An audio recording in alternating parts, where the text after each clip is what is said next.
El reloj marca la mitad del día y por CNN compartimos 60 minutos. Entrevistas, actualidad y todo lo que llega de la mano de nuestros columnistas.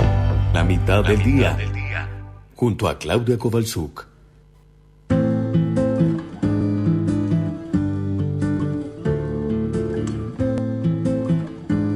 El domingo es el Día del Niño y además de pensar en regalos para agasajarlos, debemos pensar en los derechos que tienen a ser atendidos en su salud y para que puedan tener una buena calidad de vida.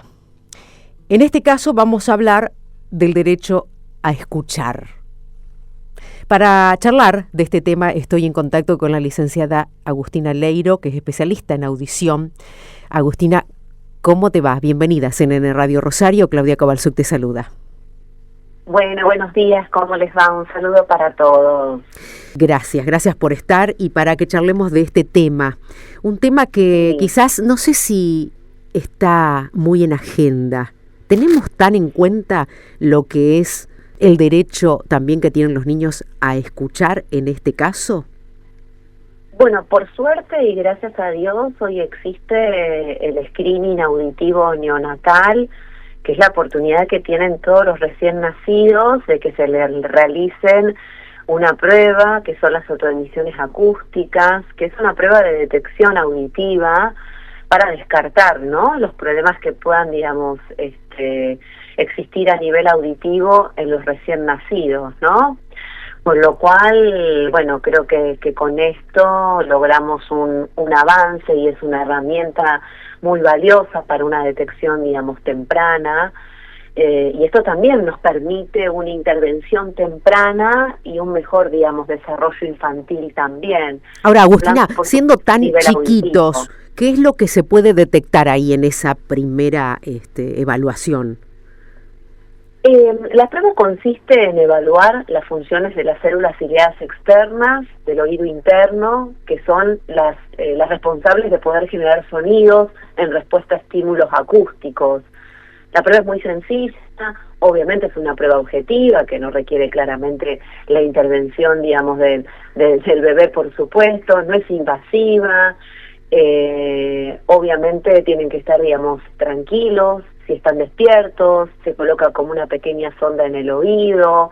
Bueno, es algo muy simple, muy sencillo, que nos permite, digamos, detectar si hay respuesta o no, y esto, digamos, ya nos da, digamos, una indicación de que puede, digamos, existir un problema de audición en caso de que no aparezca respuesta, y esto nos permite, digamos, avanzar en seguir estudiando a este bebé y a este recién nacido. Uh-huh. Ojo, esto no implica también que podemos tener respuestas positivas y que después pueden aparecer otros signos de alerta que también, digamos, nos puedan indicar que pueda, digamos, haber un problema auditivo, que no es tan severo y profundo y que no apareció, o que aparezca un problema, digamos, auditivo posterior, ¿no?, al nacimiento, porque obviamente que hay distintas causas y distintas etiologías de pérdida auditiva en los niños, con lo cual, bueno, es un screening el cual nos puede, digamos, dar una indicación, nos puede, digamos, dar una alerta, pero tampoco para quedarnos únicamente con esto, por supuesto. Claro, siempre se dice que la medicina no es 2 más 2, ¿no? 4 no es una ciencia exacta. Exacto. Siempre hay que estar atento también a las conductas del bebé, ¿no? Creo que como papás debemos estar atentos, junto con todo un equipo médico que nos acompaña, ¿no?, en todo este desarrollo, digamos, del niño. Hay cosas que capaz son como simples para poder estar atentos y darnos cuenta. Claro, ¿cómo podemos darnos cuenta de si un bebé no nos está escuchando? Por lo pronto, si es un bebé muy chiquitito, digamos, a ver, la respuesta es que frente, digamos, a un sonido, digamos, intenso, tiene que haber una reacción, digamos, del bebé a través, digamos, de un reflejo, ¿sí? Después, obviamente, en la medida que van creciendo, van apareciendo que gire la cabeza, digamos, ante un sonido intenso, que reconozca, digamos, su nombre, obviamente que empiece cuando son bebés a balbucear, a repetir e imitar sonidos. bueno, son cosas que también empiezan a estar ausentes y como papás nos pueden llamar la atención. Y también tenemos que tener un equipo médico, claramente de pediatras, que nos acompañen, que nos pregunten, porque a veces la realidad es que si no estamos en tema como papás, a veces es difícil poder evidenciar todo en nuestro hijo. Entonces también es importante hay un equipo médico que nos asesore. Bueno, contame, tu bebé está empezando a decir, a balbucear, a decir alguna palabrita, cosas que también nos puedan ayudar a nosotros a poder mirar como papás un poco más, ¿no? ¿Qué ven ustedes desde su lugar? ¿Que la gente se está concientizando sobre esto, sobre la salud auditiva del niño, que es tan importante como cualquier otra cosa? Porque a veces uno se vuelca más a otro tipo de situaciones, digamos, le presto atención a otras cosas y a lo mejor a esto de la audición, viste, pasa, como es la vista también, como, bueno, tantas otras que quedan atrás, digamos. Sí, yo considero que hay una mayor concientización, digamos, en general con relación, digamos, a la audición, ¿no? En cuanto sobre todo también, digamos, a la prevención. En este caso, obviamente, estamos hablando de niños y, como digo, a ver, hay un screening, digamos, al nacimiento. Generalmente se les pide, digamos, otro estudio auditivo al ingreso, digamos, de preescolar o al ingreso de primer grado en los colegios. Obviamente se está más atento, no solamente como padres en casa, sino también, digamos, en las escuelas, en los colegios, también, digamos, el equipo médico que nos acompaña está más atento al desarrollo de ese niño en su globalidad, y muchas veces hay otros puntos que vemos en el desarrollo del niño, por ejemplo, en la tardanza en la adquisición del lenguaje, que nos pueden, digamos, dar alertas de si está sucediendo algo a nivel auditivo. Con lo cual, digamos, hay todo un equipo que está, digamos, como más atento al desarrollo, digamos, de este niño, y sí, en líneas generales hay una mayor concientización a nivel auditivo, incluso a otros niveles y en otras instancias, de cuidarnos más, de protegernos ante ruidos intensos, de también si trabajamos en ambientes ruidosos, las fábricas y los empleadores suelen dar protección.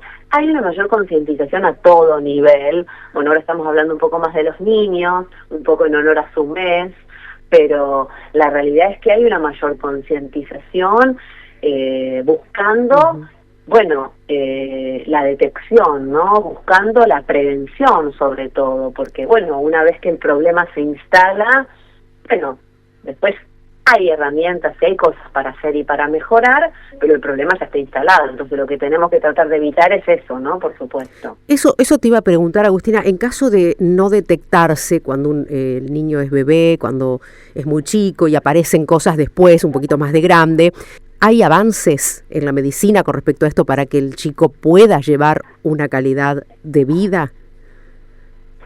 A ver, todo depende cuál sea la causa, cuál sea el grado de pérdida de audición, cuál sea, digamos, el tiempo en el cual no se hizo nada con relación a esa pérdida auditiva, porque, digamos, hay momentos en donde nosotros debemos adquirir determinadas cuestiones que si no son en ese momento, obviamente después esto también trae sus consecuencias.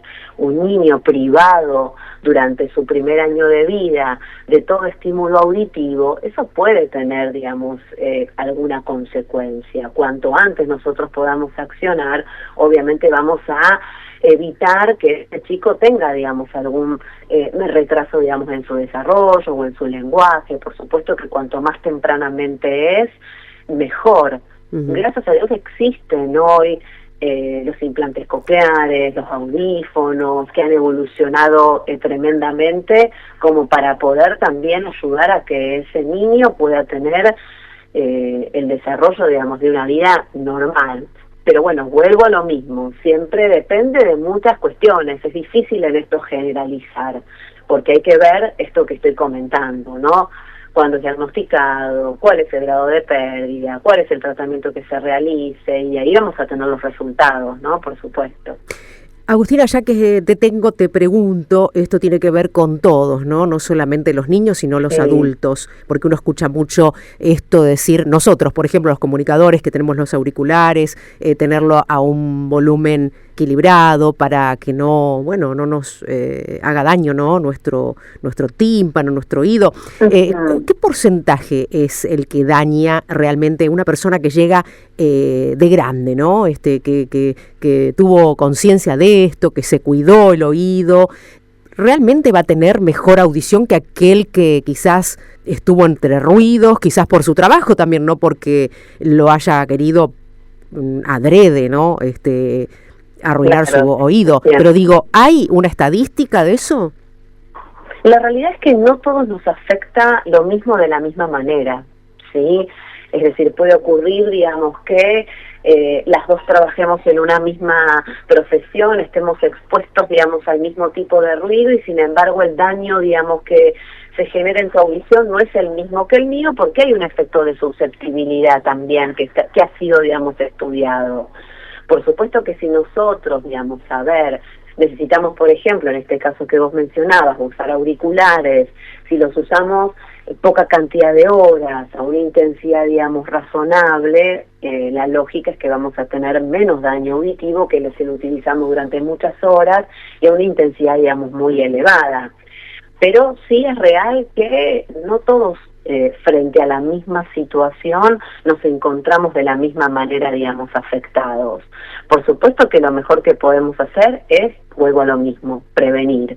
Entonces, si nosotros necesitamos utilizar por nuestra profesión auriculares, o si por nuestra profesión estamos expuestos, digamos, a situaciones muy ruidosas, tratar de protegernos con tapones, utilizarlos la menor cantidad de tiempo posible los auriculares en la medida en que podamos, a intensidades que no sean tan elevadas, pero sobre todo, digamos, tratar de protegernos para evitar que eso nos pueda hacer el menor daño posible.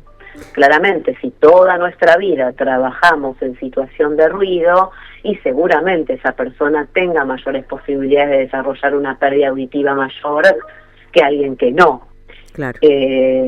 Pero lamentablemente todos vamos a llegar a la vida adulta y todos vamos a sufrir del desgaste por el paso del tiempo, la llamada presbiacusia, y así que es difícil que podamos evitar que todos suframos algún tipo de pérdida de audición con los años.